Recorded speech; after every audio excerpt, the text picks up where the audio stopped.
il manque énormément de moyens dans les structures médico-sociales.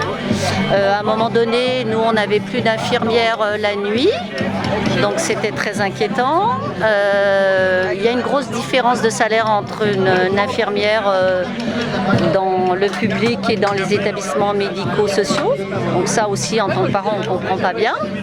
Et puis, on fonctionne maintenant avec beaucoup d'intérim, mais la prise en charge de nos enfants est très dégradée. Il y a un énorme turnover, voilà.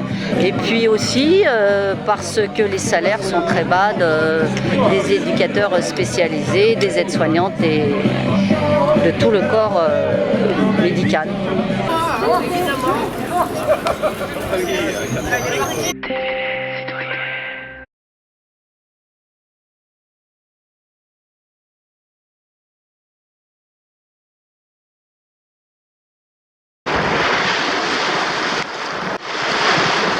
Parce que nous sommes les oubliés justement, ça fait 2 ans et demi qu'on le crie et qu'on le signifie aux responsables du département, de la préfecture, des ARS, et on ne voit toujours rien venir.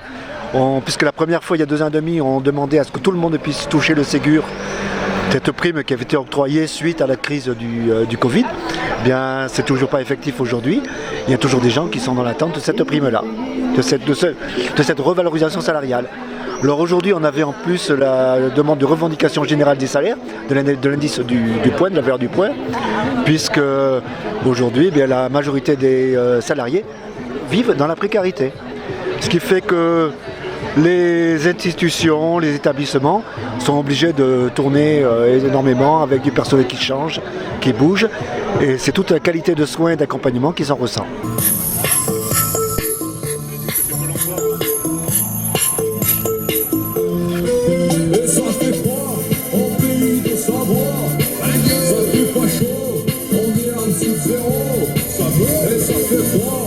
Nous, en tant que parents, on est impactés par le fait que nos enfants subissent la situation, puisqu'ils se retrouvent accompagnés par des professionnels qui ne sont pas forcément qualifiés pour les prendre en charge selon leurs besoins. Et voilà, c'est parce qu'il y a de moins en moins de titulaires dans les établissements. Donc c'est beaucoup de remplacements, soit des gens qui viennent de l'intérim ou des CDD, qui ne connaissent pas forcément nos enfants. C'est pas forcément qu'elles ne sont pas dans la bienveillance et envie de bien faire, mais sans formation et sans connaître sur une longue durée les personnes, c'est pas possible d'accompagner correctement ces enfants qui sont lourdement handicapés et qui peuvent pas manifester forcément facilement leurs besoins. Vous avez été reçu là par la préfecture et puis par une élue du conseil départemental. Qu'est-ce qu'il en est ressorti? Eh bien, toujours le même discours, ils nous entendent. Ils constatent aussi le caractère dégradé du champ professionnel, mais eux ils disent que leur politique va dans le bon sens et que ça va aller. Bon, nous on constate effectivement l'inverse, donc on a pu confronter nos points de vue. Ils ont admis quand même le caractère préoccupant du secteur et on espère que, à force d'être écoutés, il y aura des actions qui vont s'en suivre.